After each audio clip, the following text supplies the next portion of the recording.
Good evening. This is Nicholas from Gandora Gaming, and I bring you guys my Melffy Pure Deck Profile 2022 Post Power the Elements. Now, I'm going to be quite honest with you. Melffy was not the deck supposed to be coming out today. It wasn't even supposed to be a deck profile coming out today.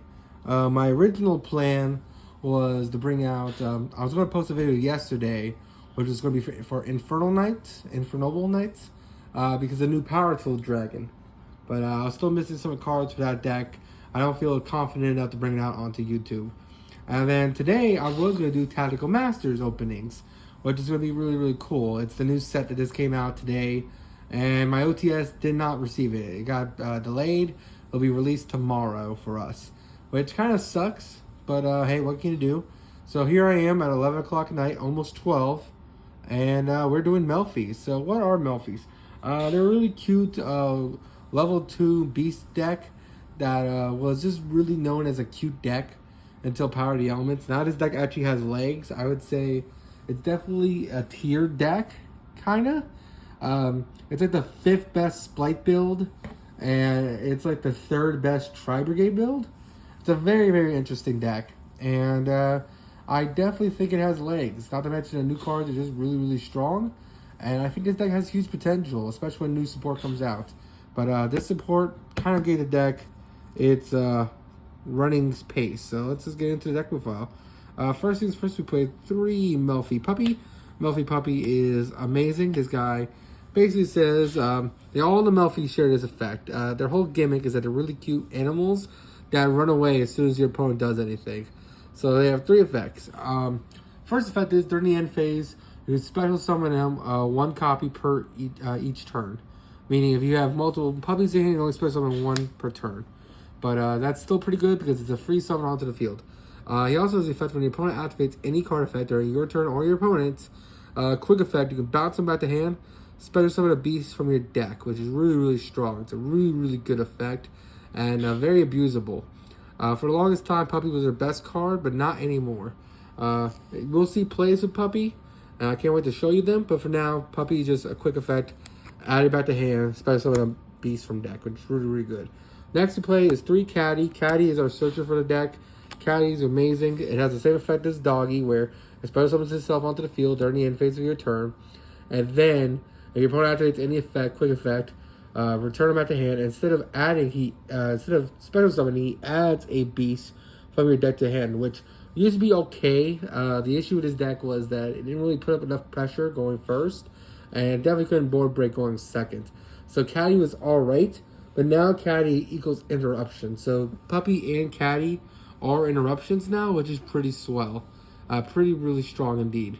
Next we play 1 Finny. Finny is the odd one out. I've seen a lot of deck lists cut it out. It's the ferret, I believe. Or it's a chinchilla. I'm not really sure what Finny. I think Finny's a fox. Finny the fox? That makes sense to me. I've never seen a yellow fox before, but who knows. Finny does a couple of things. Like I said, it's better summons itself during the end phase. But then it can also has the effect where you return this card to hand, you special summon a beast from your hand. So if you have one of those beasts that are kind of garnets in hand, you can special summon it out with Finny from your hand and then trigger their effects, which is nice. Which does come up, that's why we play as a 1-of. And then next we play 1 Melffy Pony. Melffy Pony is decent. As effect, basically, when you return this card back to hand, you basically add 1 level 2 or lower Beast Warrior from your graveyard to hand. It's your recycler in a deck that already recycles pretty well. It's a 1-of. If that was it for the support for the original set, this would not be anywhere close to a meta deck. But luckily we got 3 new support cards that kind of break this deck wide open. And let's get talking about them. First things first, we play 3 Melffy Wally. This is the kangaroo of the deck. It's the motherly helper, and this card is stupid. Basically, it shares all the effects of all the other Melffys. Basically, it special summons itself during the end phase. But its effect is that when your opponent activates card effect, you return her to hand. Special summon 2 Melffys from the deck with different names. You only use the effect once returned. This card is stupid. It's Puppy, but on crack because you summon out 2. So 1 Wally can summon out a puppy and a cat, which equals 2 disruptions. It's really, really cool and really, really strong. And yeah, Wally is what this deck needed. It needed a way to get multiple Melffys onto the field without hard drawing them. And Wally does that. It is probably the best Melffy in the deck. Next one is 3 Penny. This is the next card that came out in the set. Penny is also stupid. So for the longest time, this deck played Hoppier Squadron, which it still does. This is Hoppier Squadron, by the way. I'm going to put these all 4 together because they all share the same effect. Basically what they do is that when you're in a hand, you can special summon them onto the field and then quick synchro on your opponent's turn.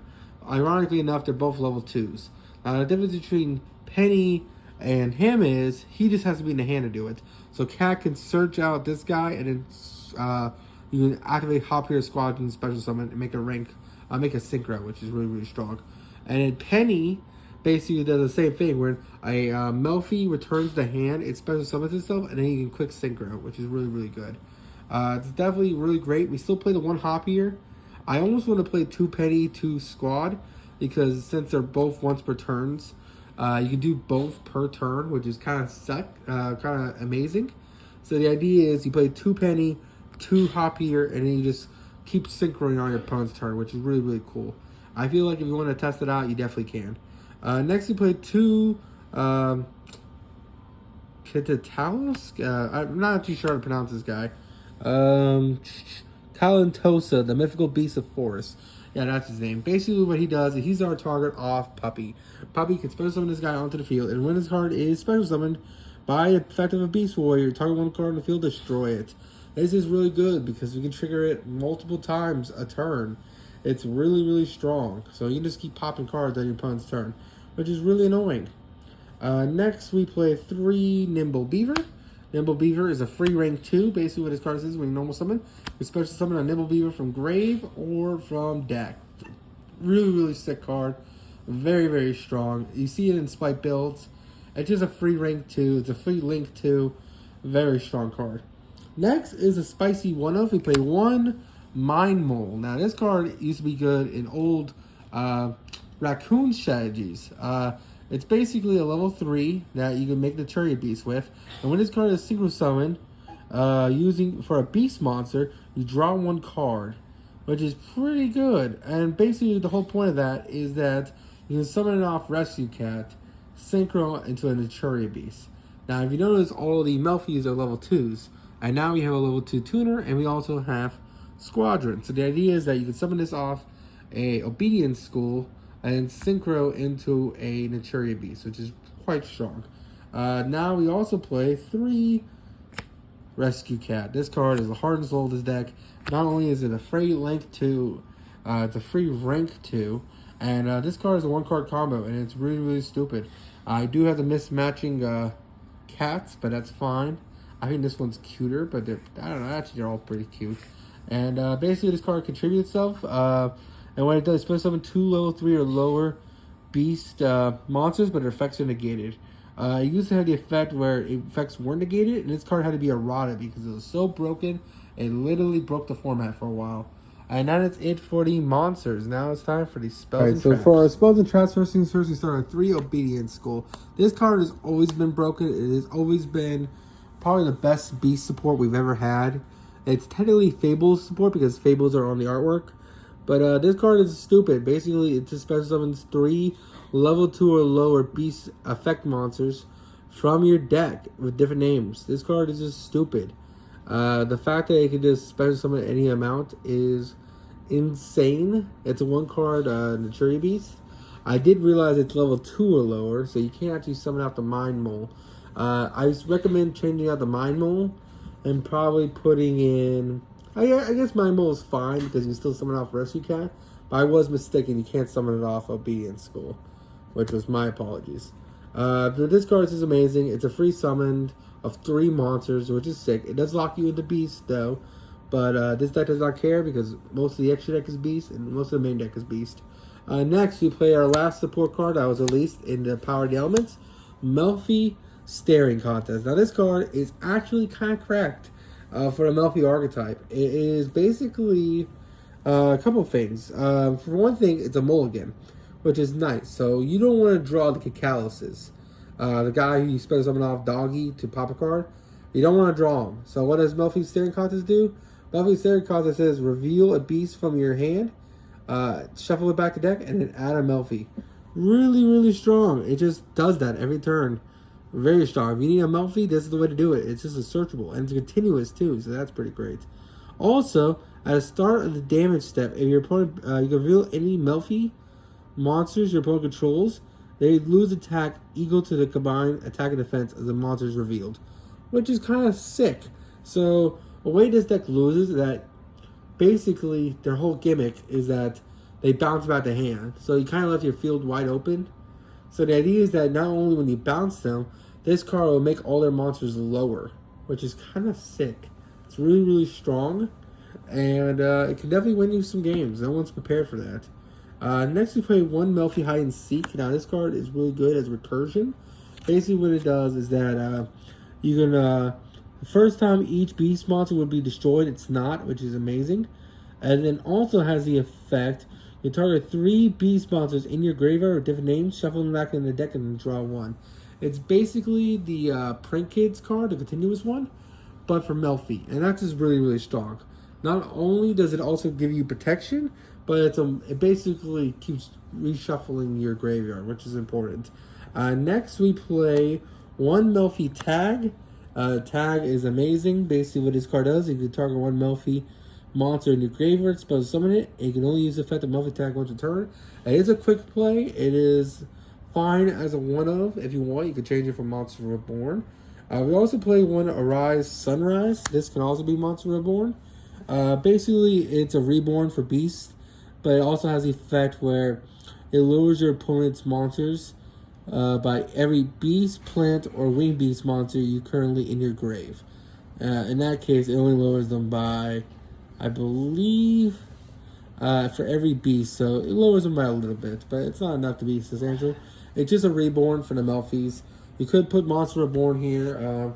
We actually do have a Monster Reborn, but we probably should switch that out. But we'll actually. So give me 1 second. We're doing some intake deck listing right now. And yeah, play one Monster Reborn. It's a very strong card. And then we put a quick play because it's a quick play. So if your opponent tries to stop your effects, you just reborn it and then do it anyway. So one Monster Reborn is fine. Next we play one Call by the Grave. This is kind of control-y, combo-y deck, so you want to just stop hand traps because that can hurt you. They can ash your doggy, you can ash your catty. So you kind of just want to say, no, do not do that. Do not stop me from playing the game, especially on your turn. And that is it for these spell cards. Now it's time for the traps. We play 3 Titanicider and then 3 Psalm Strike. I feel like these are just a decent trap lineup for our last cards. They could be anything. I think Strike is just really good in this format. If you want to stop splites, this is the way to do it. You Solemn their effects means they can't respond to it. And it basically stops them from having a monster on field, which is strong. And then Titanicider is really good. Better in like, what's it called? These Splite, Punk, and just good in any matchup. I think this card's one of my favorite traps. Basically, you target one monster out, especially from the extra deck, negates effects and turns attack to 0. And this card always recurs itself every time they supposed to summon a monster from the extra deck, which is nice. It's the reason why we're not playing over the Lost One, because it just says, hey, let's just negate the monster entirely, make it a level 0, and help us beat it over. And that is it for our spells and traps. Now it's time for extra deck. Right, first things first, for our extra deck, we play one Melffy Mommy. Personally, I probably would cut this out of all the Melffy extra deck monsters. It's decent, but ultimately, it just kind of doesn't do enough. It basically has an effect where, quick effect, you can attach one beast or monster on the field onto him or from the hand, and then it gains effects for every material it has. Basically, if it has 3, it can be destroyed by battle. If it has 4, take no battle damage from cards battling this by battle. And then 3, if this card declares an attack, the attack monster, you can inflict damage to them equal to that monster's attack, which is fine. It's a decent one-of. Personally, I probably would cut it for a Drowning Magician or a Drowned Magician Girl, whatever her name is, the one he makes Zeus with. I'll probably cut her for that, but I didn't want to take it out of one deck to put it into this deck. So, just one Melffy Mommy. It's a fine one-of. The real real heart of this deck is Joyous Melffy. Now this card's kind of nuts. Basically, this card does is that it's 2+ beast level 2 monsters, which basically means Obedient Skull. Use all 3 of them for this thing, and it has 3 effects, which are kind of nuts. Basically, you detach 1 material from this card, and then you can special summon 2 Melffys from your graveyard onto the field, which is nuts. You can also special summon a monster. You can target 1 beast extra deck monster you control. Return this monster to your hand. How do I explain this bestly? I'm going to explain this better. Basically, this guy's on field, right? Quick effect, if you put him back to the extra deck, special summon the materials from grave, and basically you just get multiple interruptions with this card. I'm better to show you in a combo, but it's very easy to do. And it's just a really, really strong card. Go and use the effect each once per turn, but that's all you need because it's like 3 interruptions. This card is amazing, and it's very slept on. Next we play 2 Melffy Forests. The reason why we play Melffy Forest is because you can just detach out of Melffy, which is great. And it also has the effect where if another Melffy monster you control is returned to the hand, you can target 1 face-up monster your opponent controls. It can attack, also its effects are negated, which is pretty decent. That's only for that turn, but that's all you need to do. And this is a good one of, I guess good 2 of in this case. I'm kind of just over-maxing on the Melffys. I honestly would just play 3-1-0. But I think 2-2-1 is fine. Next we play 1 number 45, Crumble Locust, the Prophet of Demolishment. This guy is pretty good. Basically, he's an over-glorified Phantom Knight level 2 dude, a rank 2 dude. Because basically what he does is once per turn, you detach 1 material from his card, target 1 face-up monster on the field, and basically its effects are negated. And while that target is on the field, cards with the same name as that target can activate their effects, which is decent. It's pretty strong. The difference between this one and the other one, the Phantom Knight one, is that it negates its effects, turns it into a 0 attack monster. But if it has a Phantom Knight underneath it, it's a quick effect, which is kind of cool.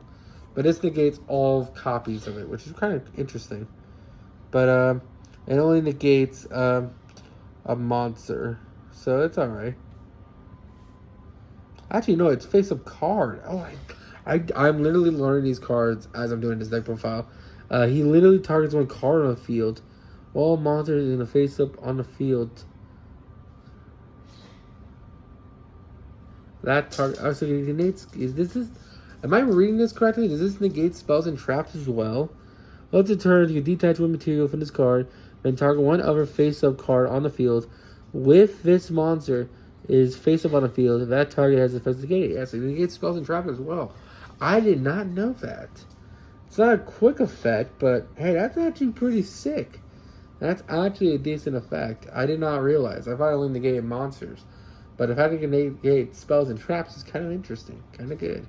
It's not a quick effect, so it's alright. But still, I did not know that. Next we play 1 Sky Cavalry Centuria, or Centaur. This card is good. It's basically Zeus Turbo. Can't be destroyed by battle while it has materials, and then at the end of the damage step, if this card battles an opponent's monster, detach 1 material, return it to the hand. It's a really, really decent card. I used to play it in Paleos. It's a very cool card. I guess both of these were both Paleo cards, but nowadays you really don't play them. But I feel like in this deck, I brought them back out.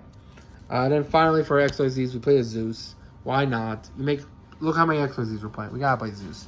Zeus is amazing. Clear the board. Win the game. Really, really strong. Next, for our Synchros, we play 2 Herald of Arclight. We can go into this card really, really easy. Honestly, you can probably summon 2 a turn, which is nuts. But sadly, we don't have the ability to shuffle them back in this deck, so 2 is all we need. This card is really sick. Not only is it a quick effect Omni-Negate, but also all cards that we sent to grave are banished instead. Which is pretty sick, except for the main deck to the grave, not from the field. I wish it was from everywhere, but it's not Dark Law. It's just a little less, but it's an Omni-Negate, which is pretty strong. Next we play Naturia Beast, because Naturia Beast is Naturia Beast. Basically, you keep building and keep negating spells, not once per turn. We also play Barkion, because Barkion's cracked. We just say, hey, let's just negate every trap. We also play 1 Desert Locust. Now, Desert Locust is a pretty interesting card. It hasn't had its properties yet. It's decent right now. Basically, you can special summon it and then hand loop someone and then quick synchros, which is pretty strong. But it's going to get more shine when a new Stardust card comes out.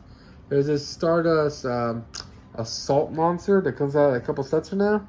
And it's also another quick play synchro. So the idea is you make him, loop a card out of your opponent's hand, quick play synchro into that card.